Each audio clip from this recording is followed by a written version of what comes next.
नमस्कार। अक्सर मेरे छात्रों का प्रश्न होता है कि सर क्रोध से कैसे बचा जाए? क्या उपाय है कि हम जो है किसी तरह से जो है क्रोधित ना हो? तो क्रोध बॉडी का अपना एक हार्मोनिज़्म है, क्रोध तो होगा ही। जब कोई आपको परेशान करेगा, कोई आपका फ्रेंड पेट में इधर खौंच देगा, उधर खौंच देगा, ठीक है? तो आप इरिटेट होंगे, क्रोध आएगा। तो ये छोटी-छोटी आपको कोई परेशान किया, फिर आप क्रोध होके उस पे रिएक्ट करते हैं। तो ये छोटे रूप में होता है। तो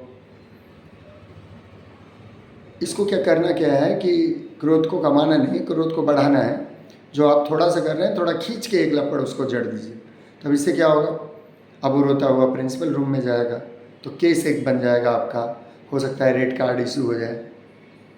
तो जब बड़ा रूप में जो है केस क्रिएट होता है ना, फिर आप या तो क्रोध करना ही नहीं है एकदम से, और क्रोध करना है तो अच्छे से करना है, क्योंकि अच्छे से करने से वो केस बनेगा और फिर आपके जहन में वो रह जाएगी कि मैं जब क्रोध किया था तो इसका बैड इफ़ेक्ट क्या है।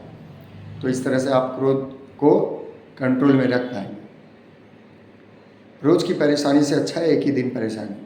और दूसरी तरफ बात ऐसा भी है कि क्रोध जनरली उन्हीं लोगों को आता है जिनके जीवन में कोई लक्ष्य नहीं है। अगर जिनके जीवन में लक्ष्य रहेगा, उनके जीवन में फिर क्रोध का कोई स्कोप नहीं है। क्यों? क्योंकि क्रोध तो उनको अपने लक्ष्य पर रहता है कि किसी तरह से ये लक्ष्य को हम हासिल करेंगे। अपनी पूरी ऊर्जा को उसमें लगाते हैं। साइड में कौन उनको डिस्टर्ब कर रहा है, कौन क्या कर रहा है, उस पर उनका दिमाग नहीं जाता है और पूरा फोकस होके वो अपने गोल पे लगे रहते हैं। ठीक है? और क्रोध को तो और इसलिए नहीं करना चाहिए क्योंकि क्रोध होने पे मनुष्य अपने विवेक को खो बैठता है और ऐसी हरकतें कर देता है जो उसे नहीं करना चाहिए।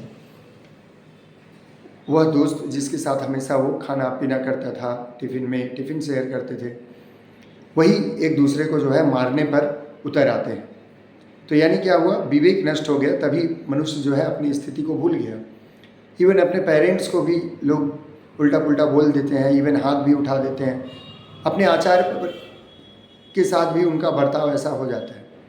तो इसका ध्यान देना है कि क्रोध नहीं करना है, नहीं तो हमारी बुद्धि भ्रष्ट हो जाती है और हम अपनी स्थिति से गिर जाते हैं, भूल जाते हैं उन संबंधों को, रिश्तों को, नातों को।